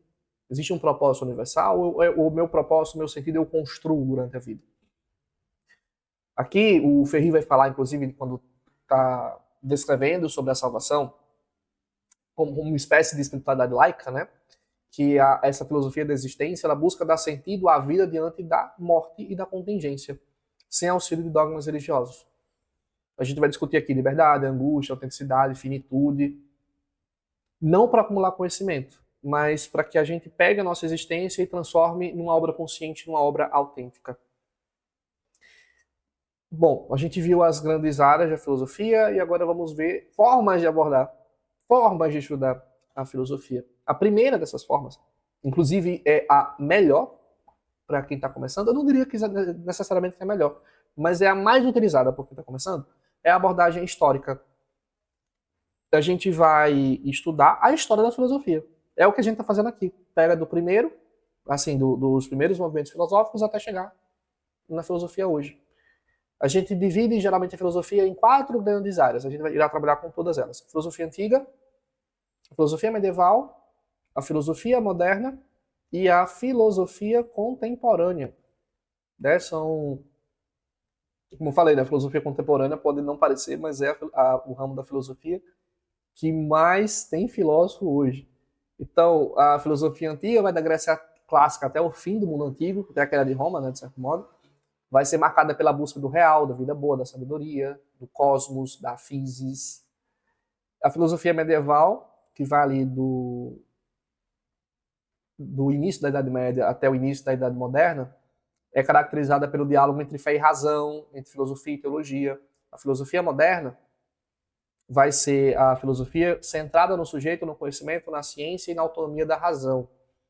E a filosofia contemporânea vai ser marcada pela pluralidade, pela crítica às grandes narrativas e pela problematização da linguagem, da existência, do poder, das ciências. Tá? O que é que você pode fazer, ou melhor, como é que a gente organiza uma aula de história, né, geralmente? A gente fala a vida do filósofo, a gente vai organizando a filosofia numa sequência histórica, e cada filósofo A gente fala sobre a vida do filósofo para compreender o percurso intelectual dele, as influências dele, as escolhas dele.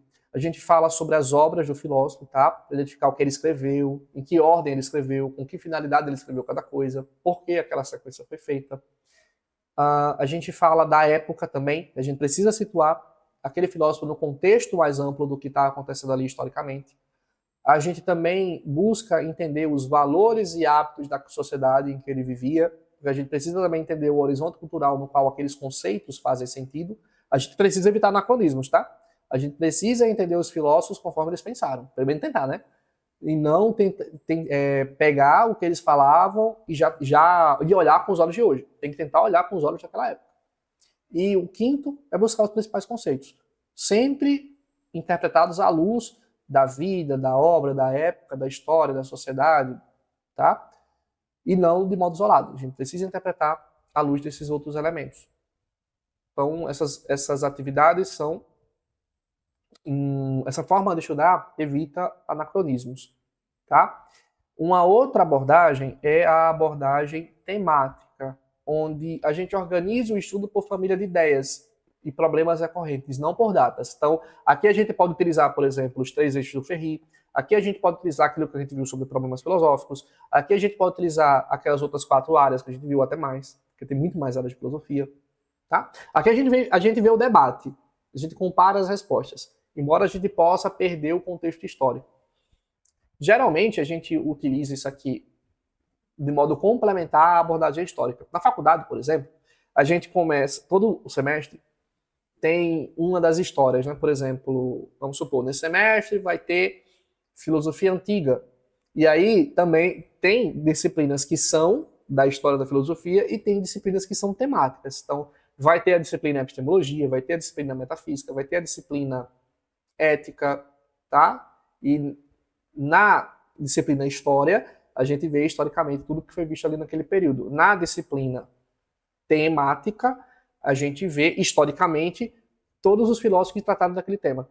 Tá? Ainda é histórico, de certo? Quando a gente aborda temático, geralmente é histórico temático. Ainda é histórico. É como aquele tema foi desenvolvido no decorrer da história. Tá? Então, ele complementa esse tipo de discussão complementa a abordagem histórica. A gente pode estudar, inclusive, poderia começar, teoricamente, estudando somente um tema, mas tendo também a visão total da história da filosofia, acaba sendo muito mais bacana de entender. Existe uma outra abordagem que dificilmente é utilizada, mas também é bem bacana, que é a abordagem problemática, que é quando a gente, de certo modo, entre aspas, põe os filósofos para discutir entre si. A gente formula um problema, vê todas as teses sobre aquele problema, os contra-argumentos e as réplicas. Por exemplo, sobre Deus existe ou não existe. A gente vai ver todos os filósofos o que os filósofos que respondem essa pergunta responderam, quais os contra-argumentos a esses filósofos, quais as réplicas também, né, quais são as respostas que são dadas nos dias de hoje. Aqui a gente está buscando entender não somente quem disse, mas com que razões essas pessoas disseram. A gente está buscando organizar os argumentos de modo a entender esses argumentos. Tá? Então, numa questão, por exemplo, sobre Deus existir, a gente formula, o problema formulado é Deus existe ou não existe? O que é que está em jogo nessa discussão? Né? Ou melhor dizendo, vamos pegar aqui livre-arbítrio. Qual é a formulação do problema? Né? O livre-arbítrio existe ou não existe? O que é que decorre do livre-arbítrio existir ou não existir? O que é liberdade? O que é que a gente chama de fato de livre-arbítrio, né? Qual o sentido da palavra liberdade que a gente utiliza aqui? Segundo são os conceitos e teorias envolvidos. A gente tem causalidade, determinismo, responsabilidade, vontade, liberdade. São todos conceitos que vão precisar ser entendidos aqui. Quais são as respostas à questão do livre-arbítrio? Quais são as teses filosóficas relativas ao livre-arbítrio? Por exemplo, determinismo, libertarianismo e compatibilismo. Quais são os contra-argumentos dessas respostas? Quais são as dificuldades internas de cada uma das teses? Paradoxos envolvendo essas teses, consequências indesejáveis dessas teses. Quais são as réplicas dessas respostas? Houve ajustes conceituais? Houve reformulações? houve distinções?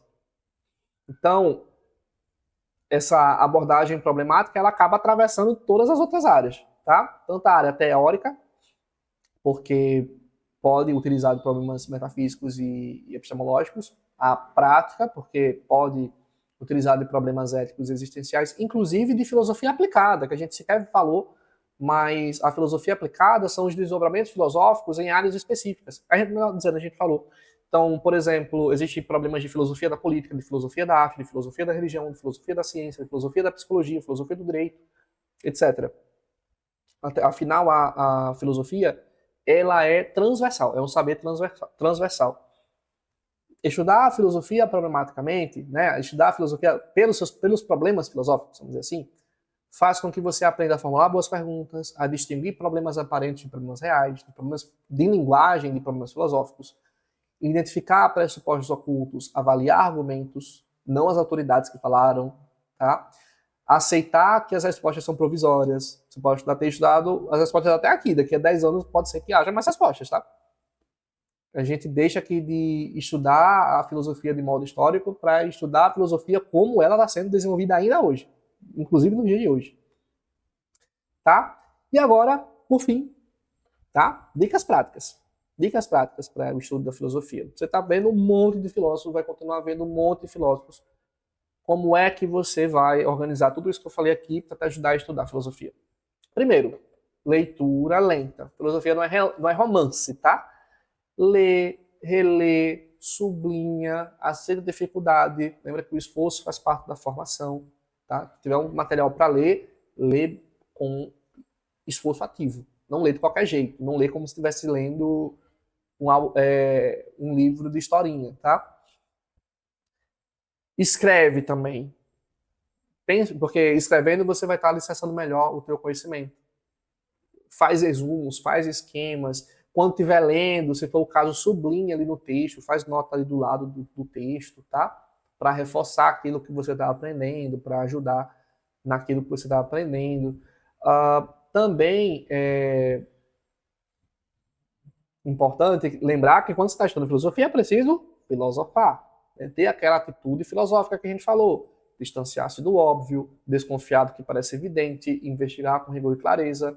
Se não vira, se você não segue esses 3 primeiros passos que a gente viu aqui, vira memorização, vira só erudição vazia.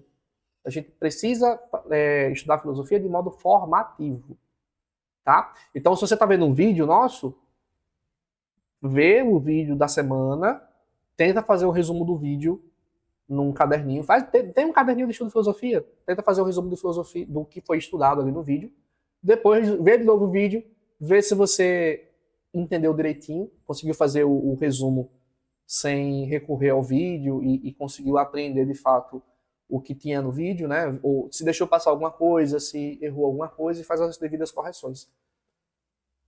Outra coisa importante é ou escolher ou estar consciente do tipo de abordagem utilizada no vídeo, ou inclusive dos vieses de quem fez o vídeo. A gente falou sobre isso, tá? Aquele vídeo vai tratar um tema da filosofia, esse tema é da teoria, da ética ou da salvação do Ferri. Esse tema é de metafísica, de epistemologia, de ética, de filosofia da existência. A abordagem desse tema ela é histórica, ela é histórico-temática ou é uma abordagem de problema filosófico, centrada em questões e argumentos? Esse professor que está dando aquela aula, ele é ateu, ele é agnóstico, ele é cristão? Tem algum conflito ali entre a posição dele e o vídeo, né? Ou, por exemplo, a gente pode dizer qual é o espectro político, né? A gente geralmente fala direita e esquerda, mas direita e esquerda é muito fluido, né? Vamos colocar nesses termos. Ele é de direita, ele é de esquerda. Essa posição política vai interferir? Pode interferir no que ele está falando? É bom ter essa clareza, tá? E é bom a gente deixar claro dos nossos pressupostos. Essa escolha da forma, da clareza, encadeamento ao estudo, inclusive te situa ali para você ficar mais receptivo ao tipo de estudo que está acontecendo, inclusive de modo a abordar de acordo com aquele estudo deva ser abordado. Outro ponto importante é que a filosofia exige boas mediações. Um bom livro de filosofia é evitar confusões, evitar anacronismos, evitar simplificações excessivas. A gente, nesse curso, está utilizando principalmente o livro do Ferri, Aprender a Viver, mas também está utilizando o livro de introdução à história da filosofia do Danilo Marcondes. Todos eles tem um link aqui abaixo na legenda para você adquirir esses livros. Também é altamente recomendável você ter um dicionário de filosofia à mão, para quando você esquecer ali algum conceito. Então, também vou deixar aqui um dicionário. Não vou deixar um dicionário super técnico, como o dicionário do Abaniano, mas o dicionário do Danilo Marcondes, para estudo, ele já ajuda bastante, esclarecendo conceitos, evitando mal-entendidos, ganhando precisão conceitual, tá? Ao utilizar o dicionário quando necessário. Então, é importante, inclusive, você saber se você quer estudar o quê? Se você for estudar sozinho, né? Você quer estudar um período histórico? Você quer estudar um tema filosófico, um problema filosófico? Você quer estudar um filósofo em específico? Então, tenha um bom livro de história da filosofia, tenha, se for o caso de você estudar história, ou tenha um bom livro sobre aquele tema filosófico ou aquele problema filosófico que você quer estudar. Então, se você quer estudar ética, tenha um bom livro sobre ética. Se você quer estudar um filósofo de pronto, né? É interessante que você já tivesse aquele conhecimento da história da filosofia envolvendo ele, que já serve de introdução, mas também é importante você, dependendo do filósofo, ter um bom livro de introdução a ele, porque tem filósofo que dá para você pegar o livro e ler e entender. Com a base de introdução à filosofia você já consegue. Já tem filósofo que é interessante você pegar um livro de introdução. Ou você tentou ler o livro de um filósofo específico. Não entendeu nada dali. Tá demorando a entender. Aí você pode pegar um bom livro de introdução àquele filósofo, para complementar o teu estudo e facilitar ali.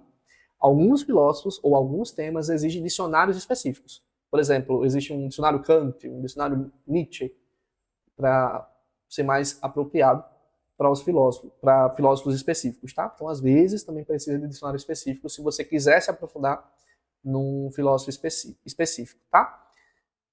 Tem um caderno para anotar conceitos, para registrar dúvidas, já falei antes, para esquematizar argumentos. Então, se você está acompanhando aqui os nossos vídeos, a cada vídeo faz um resumo do que está sendo dito.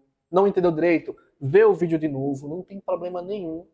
Demora tanto tempo quanto for necessário para você entender. Mas vai para o próximo vídeo entendendo aquele vídeo que você assistiu naquele momento. Teve dúvida? Pode perguntar nos comentários. Pode ir lá no meu Instagram, no meu direct, falar comigo. Dentro do possível eu vou responder, dependendo da dúvida. Inclusive vou trazer aqui para discutir com todos vocês. Pode ser uma dúvida bem comum que seja importante realmente ser reforçado durante o nosso curso. Então, se você está anotando ali filósofos específicos, inclusive no teu caderninho, tenta responder quais são as ideias principais desse filósofo. Em que período histórico ele está?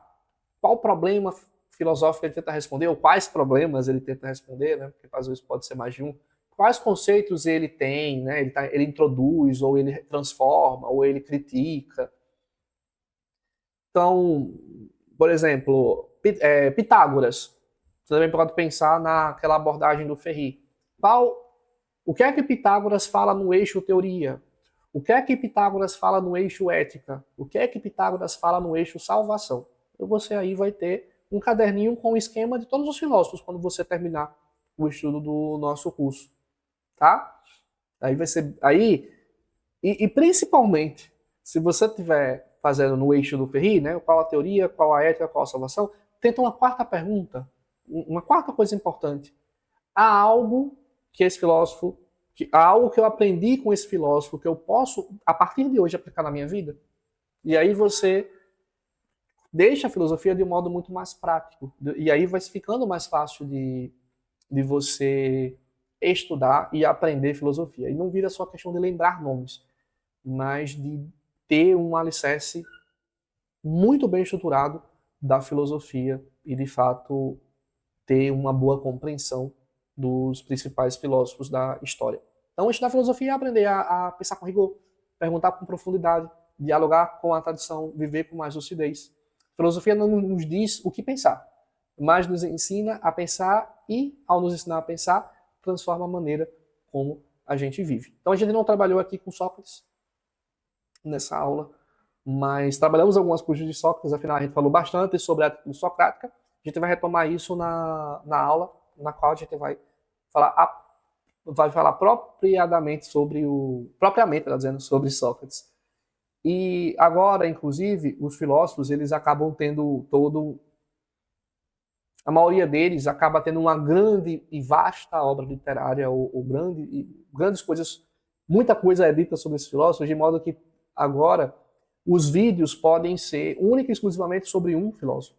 Tá? Não vai ser um monte de filósofo num vídeo só, como foram os vídeos anteriores. E aí vai ficar bem mais fácil de você aprender sobre eles. Então, muito possivelmente, a gente vai ter um vídeo sobre Sócrates, depois um vídeo sobre Platão, 1 ou 2 vídeos sobre Platão, inclusive, 1 ou 2 vídeos sobre Aristóteles. Vai ter filósofo que vai precisar de mais de um vídeo, tá? E é isso. Então, espero que eu tenha ajudado vocês a estudar filosofia, a aprender filosofia, que vocês possam utilizar essas dicas nos seus estudos, e muito obrigado por ter nos acompanhado até aqui, e até a nossa próxima aula.